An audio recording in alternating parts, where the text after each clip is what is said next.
우리는 살아가면서 가끔 이런 질문을, 이런 생각을 할 때가 있습니다. 매일 그 좋은 음식을 먹고, 그리고 좋은 옷을 입고, 그리고 비싸고 좋은 차를 타고, 그리고 역시 좋은 집에서 사는 사람들 얼마나 행복할까? 다시 말하겠습니다. 맛집을 찾아다니면서 마음대로 먹을 수 있는 시간도 있고, 돈도 있고, 좋은 옷을 입고, 그리고 비싸고 좋은 차를 타고, 그리고 좋은 집에서 더우면은 에어컨 틀고 추우면은 난방을 하고 평안히 사는 사람들 얼마나 행복할까? 네, 그렇습니다. 배부르고 등 따뜻하면 행복합니다. 일리가 있는 말입니다. 이것이 인간의 원초적인 본능입니다. 이것은 본능적인 것입니다. 그래서 우리가 의식주를 빼고 어떤 행복을 말한다는 것은 그것은 맞지 않는다는 것입니다. 여러분도 이 프로를 보신 분이 있을 텐데 TV 프로 중에 이만갑이라고 하는 그러한 프로가 있죠. 거기에 보면은 북한을 탈출하신 분들, 탈북하신 분들이 나오셔서 물론 그 연출된 것도 있겠지만은 참혹한 그 실상을 증언하는 것을 듣게 됩니다. 저들의 그 증언을 들으면 생생한 그들의 증언 속에 북한의 그 참혹한 현실에 우리는 아연시색하고 충격을 받습니다. 그 중에서 그들이 가장 기본이 된 의식주 문제, 특별히 이 먹는 문제, 북한 사람들에게 있어서 먹는 문제, 배부르게 먹는 것조차는 요구하지도 않고 그들이 이 먹고 살아야 된다는 이 문제, 그들이 얼마나 절박한가. 우리가 당연하게 생각하는 그런 것들이 당연한 게 아니었다는 것을 볼 때 우리는 당황스러워합니다. 냉장고를 열면 먹을 것이 있고 옷장을 문을 열면은 수많은 옷들이 거기에 걸려 있고 잠잘 방이 있다는 것, 당연한 것들이 아니라 이것이 하나님의 은혜였구나 생각하게 된다는 거예요. 그러나 여기서 우리가 다시 한번 더 깊은 질문을 여러분도 한번 해보시기 바랍니다. 자신에게 한번 던져보십시오. 과연 우리들이 소위 말해서 잘 먹고 잘 입고 좋은 차를 타고 좋은 집에서 살면은 정말 행복할까? 다시 말할게요. 소위 우리가 잘 먹고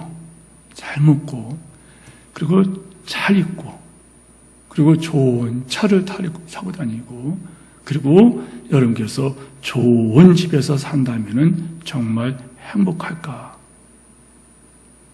답은 그렇지 않다는 것입니다.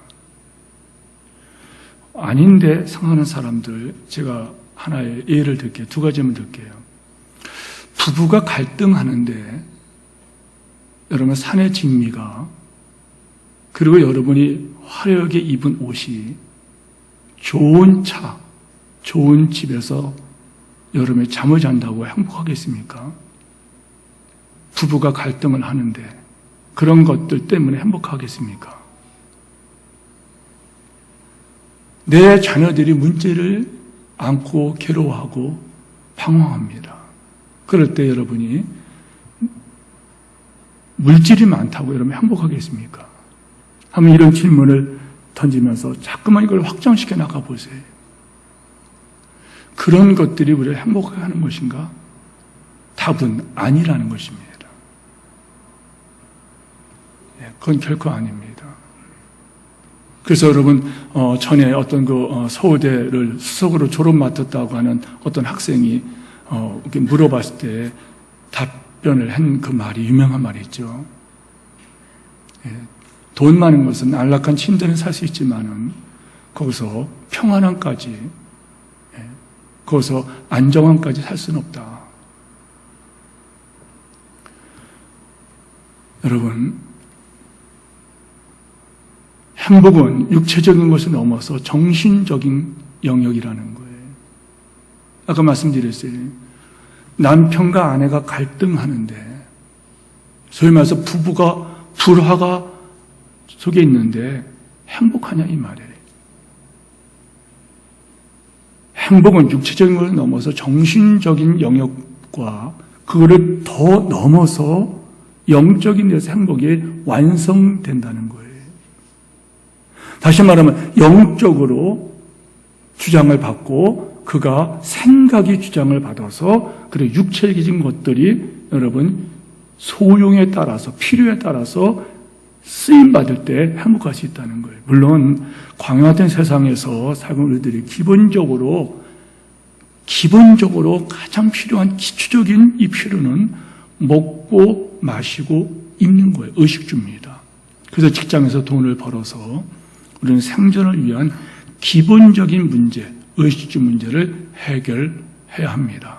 또한 자녀 교육을 시켜야 합니다.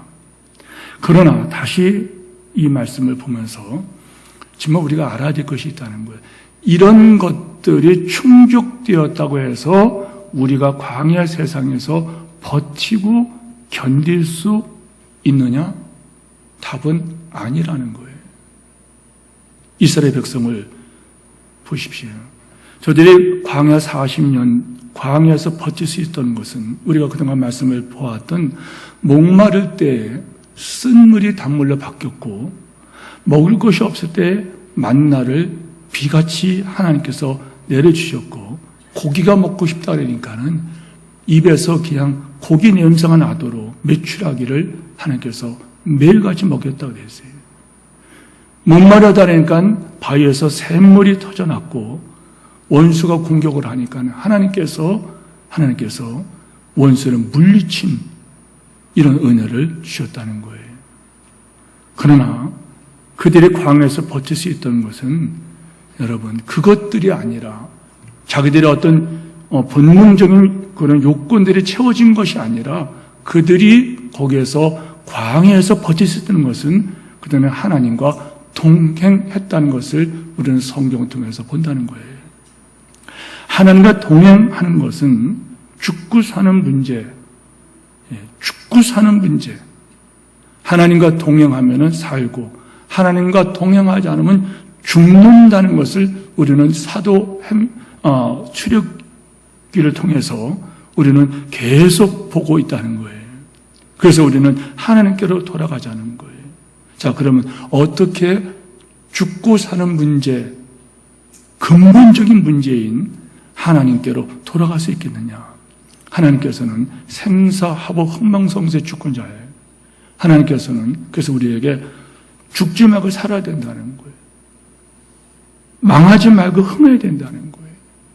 저주받지 말고 복받아야 된다는 거예요. 이 하나님과 어떻게 동행할 수 있을까? 자, 하나님은 영이시기 때문에 눈으로 볼 수가 없어요. 귀로도 들을 수가 없고 하나님 만질 수가 없어요. 그럼 하나님과 어떻게 동행할 수 있겠느냐? 하나님께서는 여러분 성경을 우리가 그동안 이 주제의 말씀 6번째 전할 때 5번째까지 오면서 여러분이 5번이나 반복해서 들었다는 거예요. 하나님은 이스라엘 백성에게 입고 먹고 마시는 의식주의 기본적인 문제를 해결해 주셨어요. 그리고 나서 하나님께서 하신 것이 뭐냐? 그들에게 하나님 말씀, 율법을 주신 것을 우리가 주목해야 된다는 거예요. 이스라엘 백성은 하나님의 율법, 하나님 말씀을 받은 민족입니다. 하나님 말씀이라는 것은 뭘 말하냐면은 이것은 하나님 자신을 말하는 거예요. 하나님의 말씀이라는 것은 하나님 자신을 말하는 거예요. 하나님께서는 당신의 율법을 자기 백성 이스라엘에게 광야에서 말씀을 주시면서 광야에서 어떻게 살아야 되는가 삶의 지침서를 주셨다는 거예요. 자, 그래서 성경을 보면은 이스라엘 백성은 하나님 말씀을 그들이 받았어요. 더 정확히 말하면 하나님 말씀을 받아 먹었어요. 사람이 떡으로만 사는 것이 아니라 하나님의 입으로 나오는 모든 말씀으로 사는 것이라. 사람들은 떡으로만 사는 줄 알았어요. 그런데 하나님의 말씀이 신실해서 만나를 내리겠다 그러니까는 만나가 내려왔어요. 아무도 없는 그 반석에서 하나님께서 말씀하시니 순종하니 물이 터졌어요. 적군이 와서 죽이려고 할 때에 하나님께서 말씀하신 걸 순종하니 적군을 이기게 된다는 거예요. 이스라엘 백성 하나님 말씀을 받아 먹었고 그 말씀과 동행하면서 그들은 광야 세상에서 40년을 아무 문제 없이 지나갔다는 거예요. 저들은 소위 말해서 집도 없고 먹을 것도 없는 그 광야에서, 다시 말해서 저들은 하나님 말씀을 붙들고 그 말씀을 붙들고 가니 고난의 축복으로 변하는 것을 맛보면서 살았다는 거예요. 다시 말하면 광야 세상을 사는 비결은 한 가지예요. 하나님 말씀이라는 거예요. 여러분 믿으시기를 축복합니다. 만약 우리도 이 말씀, 우리에게 주신 말씀이에요. 광야 인생이, 광야 세상에서 하나님과 동행하면은, 다시 말하면 우리가 하나님 말씀에 붙잡혀서 살아간다면 분명히 우리의 삶은 돌아보면 하나님의 은혜였습니다. 간절하게 될 거라는 거예요. 자, 본문 말씀 1절 말씀을 우리 함께 읽겠습니다. 다 같이 읽겠습니다. 시작. 이스라엘 자신이 광야 애굽 땅을 떠난 지 3개월이 되던 날 그들이 시내 광야에 이르니라. 자, 성경을 잘 보세요, 여러분. 이스라엘 백성이 애굽에 떠난 지 3개월이 되었다 그랬어요. 석 달이 지났어요. 그들은 6월절이 있던 니산월에 그들은 애굽에 떠나요. 그래서 6월절을 니산월, 우리나라 말로 하면 1월 1일로 삼았다는 거예요. 니산월에 그들은 애굽을 떠나서 1월, 2월, 3월이 되었어요. 고대하던 그들은 시내 산에 도착을 합니다. 오늘 말씀 보면 3개월이 되던 날 그들이 시내 광야에 이르니라. 그런데 그들이 도착한 것은 어딘가 하면 시내 광야인데, 시내 광야에 도착하고 나서 그들이 도착한 것은 시내 산에 도착합니다. 그들이 갈 곳은 광야가 아니라 시내 광야에 있는 산에 도착했다는 거예요. 그들은 시내 산으로 가야 했다는 거예요. 왜 시내 산에 가야 되느냐? 시내 산에서 하나님의 명령이 있었기 때문에 그렇다는 거예요. 여러분 나중에도 말씀을 드리겠지만은 여러분 언제든지 여러분이 시험에 들면은 여러분이 은혜 받았던 장소로 가야 된다는 거예요. 여러분이 힘들고 어렵고 공부할 때에 하나님의 음성을 들었던 그 장소로 돌아가시기를 주의 이름으로 축원합니다. 그러면 회복됩니다. 다시 말하면 하나님께로 돌아가야하는 거예요. 모세에게 시내산은 하나님의 명령을 받았던 바로 그 자리입니다. 여러분 모세랑 생각해 보세요. 바로와의 10번의 그 투정을 거쳤고 천신만고 끝에 출애굽을 한 후에 홍해를 육지같이 건넙니다. 쉽게 말해서 그렇죠. 막상 여러분 홍해 바다가 가로막고 뒤에는 바로와 군대가 쫓아와. 이거는 다 몰살하는 장면에서 어찌하면 모를 때 모세는 여러분 출애굽기 14장에 여러분 이게 보면은 홍해 바다가 홍해가 갈라지는데 13장에 보면은 우리는 14장만 좋아하는데 13장을 보면은 그때 하나님께서 모세에게 미리 말씀하세요. 모세야, 홍해 바다를 가로막을 것인데 너는 홍해 바다를 네가 가서 네가 홍해 바다를 갈라라. 내가 홍해 바다를 갈라주겠다고 말씀하세요. 그 말씀을 들은 모세와 말씀을 듣지 못한 이 백성들과 비교를 해보면 오늘 우리들을 볼 수 있다는 거예요. 말씀을 들은 모세는요 전혀 두려워하거나 당황하지 않아요. 오두방정 떨지 않아요. 그런데 말씀을 듣지 못한 이 이스라엘 백성은 오두방정을 떨죠. 홍해바다 앞에서, 홍해 앞에서 그들은 오두방정을 떤다는 거예요. 홍해바다가 갈라졌어요. 하나님의 은혜로 갈라졌어요. 물 없는 곳에 가서 쓴물이 단물이 변하는 그 기적을 봤어요. 먹을 것이 떨어진 그 현장에서 만나가 내리는 기적을 체험했어요. 이제 이 모세가 여러분 자신에게 말씀하셨던 그 시내산에 3개월 만에 다시 도착했다는 것이 본문의 내용입니다. 자, 2절 말씀 보세요. 그들이 느비딤을 떠나 시내 광야에 이르러 그 광야의 장막을 치되 이스라엘이 거기 산 앞에 장막을 치니라. 따라서 해보십시오. 거기 어디죠? 시내산 앞에, 시내산 앞에, 산 앞에 장막을 치니라. 여러분이 강대상이 이게 시내산이라면 여러분께서 시내산 그 앞에다가 장막을 쳤다는 거예요. 시내산 앞에 장막을 치니라. 이스라엘 시내산 앞에 장막을 칩니다. 그리고 모세는 홀로 시내산으로 걸어갑니다. 왜 혼자 갈까? 왜 모세만 갈까? 여기에서 여러분 잘 아는 내용이니까지만은 다시 한번 우리가 성도들은 이거는 알고 있을 거예요. 모세가 하나님께 나갑니다. 여러분 이게 대단한 사건이라는 거예요. 어떻게 백성들은 나가지 못하는데 모세는 나갈까?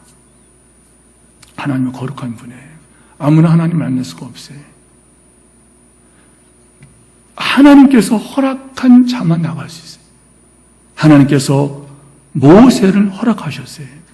그것과 비교해서 우리는 이 신약 시대에 사는 우리들, 여러분이나 제가 얼마나 지금 복받는 사람들인가. 누구든지 이제는 예수 그리스도의 보혈을 의지해서 하나님께 담대히 나가는 수가 있게 되었다는 거예요. 담대히 풍요하심을 입고 때를 따라 돕는 은혜를 얻기 위하여 은혜의 보좌 앞에 담대히 나가라.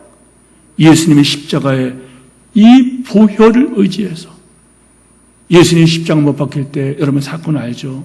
예수님 십자가에 운명하실 때에 그때에 여러분 엑소도스라는 말이 나오고 예수님 십자가 못 박힐 때 여러분 히브리서 보면은 그때 성소의 휘장이 찢어지는데 지성소와 성소를 가로막던 그 휘장이 찢어지는데요. 이제는 누구든지 지성소 앞에 마음껏 나가게 됐다는 거예요. 예수의 피를 힘입어 보혈의 피를 의지하는 자는 누구든지 차별 없이 하나님께 나갈 수 있는 은혜 받은 것에 감사하는 여러분들을 축원합니다. 이것은 대단한 사건이에요. 3절 말씀 보세요. 모세가 하나님 앞에 올라가니 모세가 하나님 앞에 올라가니 여호와께서 산에서 그를 불러 말씀하시되 여호와께서 그를 불러 말씀하시되 너는 이같이 야곱의 집에 말하고 이스라엘 자손들에게 말하라. 시내산에 올라가니 하나님 말씀을 들을 수 있었다는 거예요. 자, 그런데 여러분이 이 사실을 성경을 출애굽기를 읽고 이해하는 분들은 이때 여러분들 굉장히 감격스러울 거예요. 이때의 사건, 이것이 얼마나 감격스러운 상황인지 여러분이 성경을 좀 이해하는 분들은 여러분이 이때 감격을 한다는 거예요. 자, 무대를 다시 우리가 지금 이 출애굽기 말씀에서 우리 무대를 어디로 옮기느냐 19장에서 저희 3장으로 옮기게 됩니다. 자, 3장으로 다시 갑니다. 3장에 보면은 모세가 하나님의 부르심이라는 장면이 나와요. 어떻게 부르죠? 모세가 그날도 양을 치고 80노인이 양을 치고 또 하루를 시작합니다. 그런데 나무에 불이 붙었는데 산에 불이 났는데 나무가 타질 않는 거예요. 모세가 그거를 보려고 올라가지 않습니까? 여러분 우리는 알고 있어요. 하나님의 불이죠. 모세가 불 가까이 갑니다. 그때 하나님께서 모세에게 말씀하시죠. 모세야 모세 이를 가까이 하지 말라. 너의 선 곳은 거룩한 땅이니 내 발에 신발을 벗어라. 신을 벗어라. 여러분 자 여기에서 한번 보십시오. 우리는 출애굽기를 읽으면서 하나님께서 모세와 더불어 당신의 백성들을 떠난 적이 한 번도 없었다는 거예요. 여러분 아멘이죠? 화났습니까? 여러분 아멘? 성경을 여러분이 한두 번이나 읽은 분들은 알 거예요. 출애굽기를 시작하면서부터 마지막까지 하나님께서는 당신의 백성을 한 번도 떠난 적이 없어요. 창세기 15장에 나오는 말씀을 하나님께서 신실하게 지켜주세요. 아브라함에게 네 후손이 이방인에 팔려갈 것이다. 거기서 그들이 4대 만에 이 땅으로 돌아올 것이다. 그런데 사람들은 하나님 말씀을 잃어버렸어요. 그러나 하나님은 하나님 말씀을 신실하게 기억하셔 지켜주세요. 그래서 출애굽기 시작되죠. 그리고 하나님께서는 모세를 준비하십니다. 그 백성들을 하나님께서 핍박하게 마시죠. 그리고 그들이 거기서 나오게 되지 않습니까? 다시 말씀드립니다. 하나님께서는 한 번도 자기 백성 그리고 모세를 떠난 적이 없다는 거예요. 안타까운 것은 여러분 우리가 성경을 통해서 그들을 쳐다보면은 모세도 이스라엘 백성도 그들은 하나님의 함께 하심을 경험하지 못했다는 거예요. 하나님은 함께 하시는데 하나님께서는 함께 해 주시는데 그들은 하나님을 경험하지 못했다는 거예요. 이것이 비극이었다는 거예요. 보세요. 애굽에서 쫓겨난 이 모세, 미디안 광야에서 40년 동안 지나면서 이 모세는 하나님이 나와 지금도 함께 하신다는 것을 전혀 경험하지 못해요. 40년 동안이나 그는 하나님은 함께 하시는데 미디안 광야에서 그를 훈련하시는데 버리지 않으셨는데 이 모세는 거기에서 하나님을 경험하지 못하고 있다는 거예요. 하나님을 훈련하시는데 모세는 거기서 하나님께 버림받았다고 생각했다는 거예요. 그런데 그런 모세가 하나님을 만납니다. 그리고 모세는 하나님을 만나고 하나님 놀라운 명령을 듣게 되죠. 출애굽기 3장 7절 8절 말씀 보면 이런 말씀이 나와요. 여호와께서 이르시되 한번 따라서 하세요. 여호와께서 이르시되 내가 애굽에 있는 내 백성의 고통을 분명히 보고 그들의 감독자를 말미암아 부르짖음을 내가 듣고 근심을 내가 알고 그리고 하신 말씀이 내가 내려가서 그들을 애굽인의 손에서 건져내고 내가 그들을 건져내고 그들을 그 땅에서 인도하여 아름답고 광활한 땅, 적과 끓이는 땅, 그 가나안 족속, 헷 족속, 아모리 족속, 브리 족속, 히 족속, 여부스 족속 이 땅으로 내가 데려가노라. 여러분 하나님께서 애굽에 있는 자기 백성을 잊어버렸나요? 하나님께서 40년 동안 미디안 광야에 있는 이 모세를 잊어버리셨나요? 하나님께서는 잊어버리지 않아요. 떠나지 않으셨다는 거예요. 성도 여러분, 하나님께서 여러분 떠나지 않으시면 아멘 하시기 바랍니다. 우리는 하나님을 체험하지 못할지라도 경험하지 못할지라도 하나님께서는 떠나지 않으셨다는 거예요. 그리고 하나님의 꿈을 보세요. 출애굽기 3장 7절 8절 말씀 하시는 말씀 내가 내려가서 그들의 애굽의 손에서 건져내고 그들을 그 땅에서 인도하여 아름다운 이 땅 적과 꿀이 흐르는 그 땅으로 내가 데려가겠다 이렇게 말씀하세요. 하나님께서는 이 말씀을 창세기 15장에서 하신 말씀이에요. 그 하나님의 말씀대로 그들은 하나님께서 내가 내려가서 그들을 건져내고 인도하고 그들을 데려가겠다. 하나님께서 이렇게 말씀하세요. 이게 하나님의 꿈입니다. 하나님의 자기 꿈입니다. 하나님께서 모세에게 당신의 꿈을 말씀하십니다. 성도 여러분, 다시 말씀드려요. 코로나가 있고 그리고 지금 동성애가 날뛰고 있고 차별금지법이라는 것이 있어서 핍박을 하고 일제제국 시대 때 마치 신사에게 절하지 않으면 순교까지 가고야 되는, 끝까지 믿을 거냐 안 믿을 거냐를 강요받은 그 현장에 그때 성도들이 갈라진 것처럼 앞으로는 점점 갈라지는 역사가 나타난다는 거예요. 뿐만 아니라 여러분이 이 땅에 성도로 살아갈 때 이건 아닌데, 내가 하나님 믿는 사람인데 어떻게 이 문제가 풀어지지 않는가? 우리 가운데에서는 이 문제가 너무 길어지니까 1년이 지나고 2년이 지나도 해결이 안 되니까, 아니 어떤 분은 10수년이 지나도 문제가 안 풀어져요. 사랑하는 남편이, 사랑하는 아내가 주께로 돌아오지 않아요. 얼마 전에 우리 교회 어느 목자님을 만나가지고 힘드시죠? 그랬더니 그분이 눈물이 핑 도시는 거예요. 그렇게 기도해도 안 돌아와요. 가족이 안 돌아와요. 집에 들어가지도 못해요. 성도 여러분, 그러나 기억하십시오.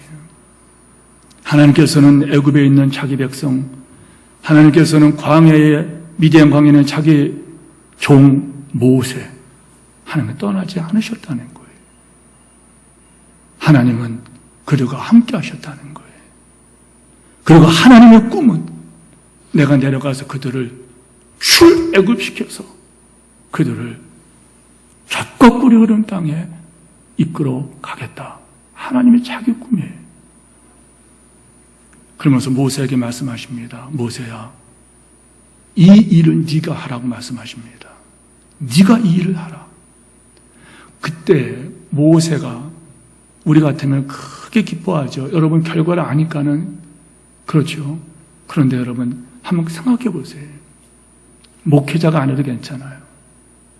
목자가 안 해도 괜찮아요. 여러분들이 믿음 생활에 실패를 했는데 여러분들이 스스로 봐도 나는 끝장났다, 나는 끝이다, 소망이 없다, 세상 용어로 난 죽어도 싸다, 그렇게 여러분이 바닥을 딛고 있을 때 하나님께서 여러분을 붙들고 위대한 일을 해갔다고 말씀을 할 때, 내가 너를 부자 되게 해서 너를 통하여 예배당을 짓게 한다든지, 네 사업을 창대케 하여 내가 너를 통하여서 내가 선교 역사를 이루겠다 한다든지, 너는 지금 몸에 암이 있지만은 이 암을 내가 치료해서 치료하시는 하나님을 증거하는 도구로 삼겠다, 이렇게 할 때, 그리하여 많은 사람들이 주께로 돌아온 통로가 되게 하겠다 할 때 여러분들은 기뻐하지 않겠습니까? 근데 모세는 뭐라 그래요? 단호하게 거절합니다. 3장 11절 말씀이에요. 모세가 여호와께 하나님께 아뢰되 내가 누구에게 바로에게 가며 이스라엘 자손 애굽에서 인도하여 내릴까? 여러분, 모세는 그때 세상 용어로 쓴맛 단맛 다 본 사람이에요. 더 쉽게 말하면 인생의 큰 밑바닥에서 절망, 낭망, 좌절, 이런 단어를 모조리 끌어다가 모세에게 붙여도 맞는 그런 환경이 있었다는 거예요. 소위 말해서 벼랑 끝에 서 있었다는 거예요. 왜요? 무려 40년간이나 그는 나이도 먹었고 갖고 있는 학문도 없어졌고 갖고 있는 권세도 없어졌고 갖고 있던 물질도 없어졌고 이제는 하나의 속된 말로 늙은이가 되어가지고 몸도 마음도 연약한 자가 되었다는 거예요. 그런데 하나님께서 널 쓰게 하자, 네가 하라 그러니까는 그는 거기서 자신의 모습을 본다는 거예요. 여러분 가운데 벼랑 끝에 서본 분 계십니까? 벼랑 끝에 서 본 사람은 제가 하는 말이 아멘 될 거예요. 그때 어떻게 됩니까? 정직하게 됩니다. 벼랑 끝에 서 본 사람, 여러분 암에 걸려 보십시오. 여러분 자식들이 탈선한 그 현장을 쳐다보았습니까? 사업이 그냥 무너지는 그런 것을 경험해 보셨습니까? 제가 가끔 말하잖아요. 제 둘째 형님은 저는 인간적으로는 참 존경하는데요. 예, 그분이 운동을 하고 그리고 진짜 세상 말로 큰 형은 아버지의 재산을 차지했지만은 둘째 형은 그게 별로 없었어요. 그런데 그 형님은 세상 말로 혼자 공부해가지고 나중에 공군 대령으로 입편을 하고 그리고 얼마나 영어가 유창한지 운동을 얼마나 잘했는지 나중에 미국에 있는 한국 대사관에 가서 그 직무를 감당하고 그래서 한국에 돌아와서는 정말 사업을 이루어가지고서 엄청난 어떤 그런 사업을 하게 되는데 어느 날 하고 얻어맞더니 중풍을 얻어맞더니 말할 때마다 침이 흘러나오고 그걸 콧물 눈물이 나오는데 그거를 닦지 못하는 그 자리에서 형님이 하신 말이에요. 나는 아무것도 아니었구나. 나는 아무것도 아니었구나.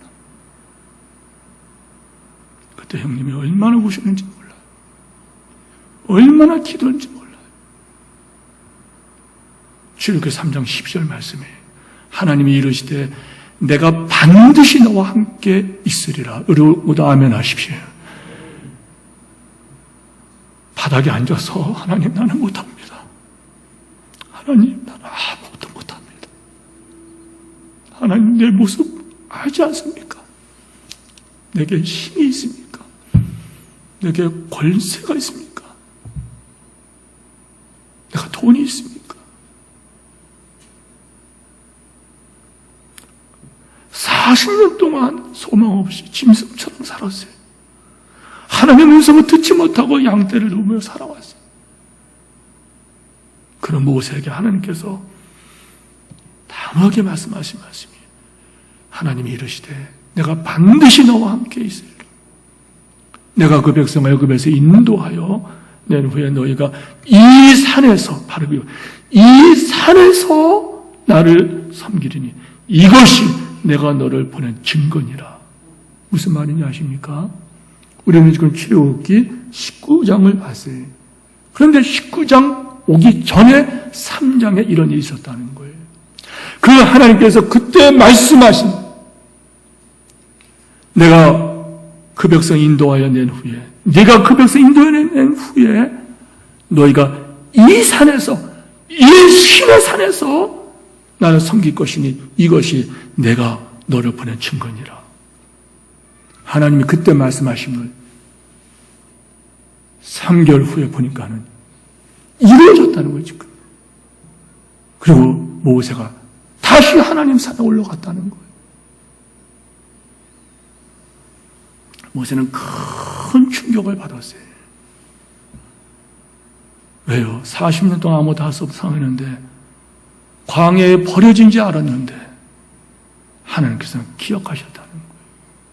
성도 여러분, 자신이 누구인지를 철저하게 깨달을 때 자신의 다시 말하면 나는 아무것도 아니다. 어떤 목사님 표현대로 나는 나싱이고 하나님은 에브리싱이다. 나는 아무것도 아니다. 자신의 무능을 철저하게 인정할 때 하나님께서는 그때 글을 쓰신다는 거예요. 그런 여러분 되기를 축원합니다. 우리는 할 수 있다고 말할 때 하나님께서는 쓰지 않는다는 거예요. 우리가 포기하고 내 힘으로 할 수 없다고 말할 때 하나님께서 우리를 쓰신다는 거예요. 이제는 세상적으로 아무 쓸데기 없다. 아무 쓸데도 없다. 생각하는 모세를 주님께서는 들어서 이스라엘을 해방시키는 도구로 삼으셨다는 거예요. 이때 모세가 산으로 올라갔다는 거예요. 말씀해 뵙습니다. 성도 여러분, 소유가 많아도 불안하고 절망을 느끼는 이유, 그렇습니다. 하나님과 동행하지 않으면은, 파스칼이 말한 대로 하나님과 동행하지 않으면은 그런 사람 속에는 공간이 있다 그랬어요. 그 공간이 하나님으로 채워지지 않으면은 그 사람은 방황할 것이고 허물을 느낀다 그랬어요. 하나님과 동행하는 여러분 되기를 축원합니다. 하나님과 동행하는 것이 뭘까? 하나님 말씀을 붙들고 가는 거예요. 하나님 말씀에 붙들려서 가는 거예요. 이스라엘 백성이 광야길에서 그들은 집도 없고 먹을 것도 없고 입을 것도 없는 그들. 이사야서를 읽어보십시오. 어떤 말씀이 나오나요? 그들의 광야 40년 동안에 그들은 먹었고 옷이 해지지 않았고 발이 부르트지 아니하느니라. 하나님 말씀 붙들고 갈 때 그들은 광야길을 지나갔다는 거예요. 세 번째, 하나님께서 누굴 쓰실까? 인생의 벼랑 끝에 서 있는 자를 쓰신다는 거예요. 여러분 가운데 지금 어려움을 당한 분 있습니까? 모세의 말같이 모세가 하나님께 아뢰되 내가 누구이기에 바로에게 가며 이스라엘 자손의 겁에서 인도하여 내릴까? 벼랑 끝에 서 계신 분들 계십니까? 그때 주께서 이 말씀을 하시는 말씀 들을 거예요. 하나님이 이르시되 내가 반드시 너와 함께 있으리라. 내가 너를 통하여 이 백성을 인도할 것이고 그리고 네가 이 산에서 나를 섬길 것이고 이것이 내가 너를 보낸 증거가 될 것이다. 하나님께서 여러분을 약할 때 강한 되시는 주님을 의지하고 가는 여러분 되기를 축원합니다.